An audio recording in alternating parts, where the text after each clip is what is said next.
Ukraine latest. Mass disruption to messaging apps in Russia. Moscow comes under huge drone attack.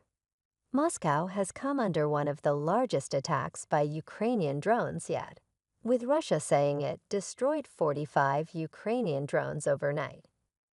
It comes as Kyiv's forces continue to push into Russia's western Kursk region. Meanwhile, major messaging apps are disrupted in Russia. Moscow comes under one of largest Ukrainian drone attacks yet. Russia says. Moscow has come under one of the largest attacks yet by Ukrainian drones, Russia has said, adding that it destroyed all of them. Some 45 Ukrainian drones were destroyed overnight, Russia's Ministry of Defense said. It said 11 were destroyed over the Moscow region, 23 over the Bryansk region, 6 over Belgorod, 3 over Kaluga, and 2 over Kursk. This was one of the biggest attempts of all time to attack Moscow using drones. Moscow's mayor Sergei Sobyanin said on Telegram. He said all the drones were destroyed because strong defenses had been created around the capital. The governor of the Bryansk region, Alexander Bogomaz, said there was a mass attack on his region, but 23 drones were destroyed. Meanwhile, Kyiv says its forces destroyed 50 out of 69 Russian attack drones launched during an overnight strike.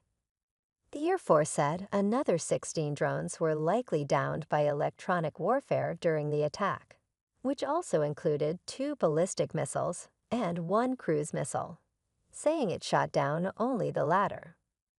One drone entered Ukraine from Belarus, and another had returned to Russia, the military added. Russians in Kursk told to avoid dating apps. Russians in the border region invaded by Ukraine have been told to avoid using dating apps to prevent Kyiv's forces from gathering intelligence. Moscow's Interior Ministry told residents, military and police personnel in the Bryansk, Kursk, and Belgorod regions to avoid online dating services.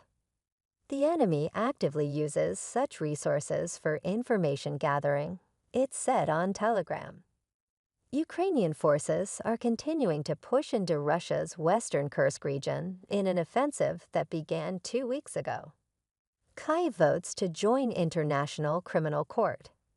Ukraine's parliament has voted to ratify the Rome Statute, allowing the country to join the International Criminal Court, ICC, a key part of its drive to join the European Union. The move would allow authorities to more effectively punish suspected Russian war criminals, according to Ukrainian politician Oleksiy Honcharenko. The ICC has issued arrest warrants for several Russian officials, including Vladimir Putin, and former Defense Minister Sergei Shoigu for their roles in alleged crimes against Ukrainian civilians. Russia has denied targeting civilians. Ukraine has already worked effectively with the ICC to ensure comprehensive accountability for all Russian atrocities committed in the course of Russian aggression, Ukrainian Foreign Minister Dmytro Kuleba tweeted. This work will now be even more effective. Analysis: Ukrainians trying to worry Russia as much as they can with attacks. Ukraine's drone attack on Moscow and surrounding areas is something to be remarked on. Our defense and security analyst Professor Michael Clark says.